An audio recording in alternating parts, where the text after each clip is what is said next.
ये कथा शीतला माता की है। एक बार शीतला माता ने सोचा कि चलो आज देखूं कि धरती पर मेरी पूजा कौन करता है, कौन मुझे मानता है। यही सोचकर शीतला माता धरती पर राजस्थान के डूंगरी गांव में आई और देखा कि इस गांव में उनका कोई मंदिर नहीं है और ना ही उनकी कोई पूजा होती है। माता शीतला गांव की गलियों में घूम रही थी, तभी एक मकान के ऊपर से किसी ने चावल का उबला पानी नीचे फेंक दिया। उबलता पानी माता शीतला के ऊपर गिरा, जिससे कि माता शीतला के शरीर पर फफोले पड़ गए। शीतला माता के पूरे शरीर में जलन होने लग गई। माता पूरे गांव में भाग भाग कर चिल्लाने लगी, अरे मैं जल गई, कोई मेरी मदद करो। लेकिन उस गांव में किसी ने उनकी मदद नहीं की।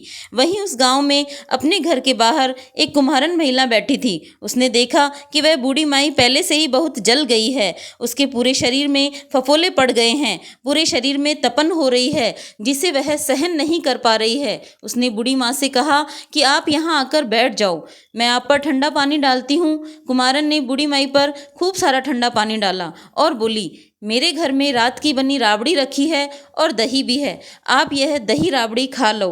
दही राबड़ी खाने से बुढ़िया माई को ठंडक मिली। तब कुम्हारन ने कहा, माँ बैठो, आपके बाल बहुत बिखरे हैं, मैं इनको सुलझाकर चोटी बना देती हूँ। कुम्हारन कंघी से बालों को सुलझा रही थी कि अचानक उसकी नज़र बुढ़िया माई के सिर के पीछे की ओर पड़ी। उसने देखा एक आंख बालों के अंदर छिपी हुई है। यह देखकर वह डर के मारे भागने लगी। तभी माई ने उसे कहा, रुक जा बेटी, तू डर मत, मैं कोई भूत प्रेत नहीं हूँ, मैं तो शीतला माता हूँ। मैं तो इस धरती पर देखने आई थी कि कौन मुझे मानता है, कौन मेरी पूजा करता है। इतना कहकर माता ने अपना असली रूप दिखाया। माता के दर्शन कर कुमारन सोचने लगी कि मैं गरीब माता को कहाँ बिठाऊं।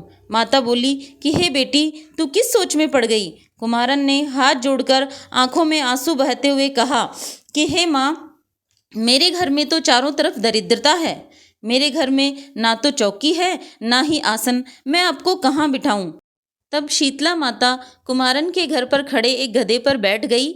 एक हाथ में झाड़ू और दूसरे हाथ में डलिया लेकर उस कुम्हारन के घर की दरिद्रता को झाड़ने लगी और डलिया में डालकर उसकी दरिद्रता को उठाकर फेंक दिया और कहा कि बेटी, मैं तेरी सच्ची भक्ति से प्रसन्न हूँ, तुझे जो भी चाहिए मुझसे वरदान मांग ले। कुम्हारन ने हाथ जोड़कर कहा, माता आप इसी गांव में स्थापित होकर रहो और जिस प्रकार आपने मेरी दरिद्रता दूर की है, वैसे ही जो भी भक्ति भाव से आपकी पूजा करे तथा ठंडा दही राबड़ी और बासी भोजन कराए, उसके घर की दरिद्रता को साफ करना और उसकी पूजा को स्वीकार करना। नारी जाति का अखंड सुहाग बनाए रखना, उसकी गोद हमेशा भरी रखना।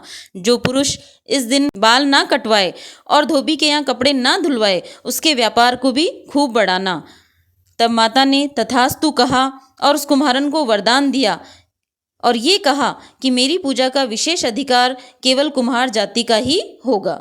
उसी दिन से डूंगरी गांव में शीतला माता स्थापित हो गई और इस गांव को शील की डूंगरी नाम दिया गया। शील की डूंगरी में शीतला माता का मुख्य मंदिर है। हर साल यहाँ शीतला अष्टमी अर्थात बासेड़े पर बड़ा मेला लगता है। इस कथा को सुनने के बाद घर की दरिद्रता दूर करने के लिए माता शीतला से प्रार्थना करनी चाहिए ताकि आपकी मनोकामना पूर्ण हो।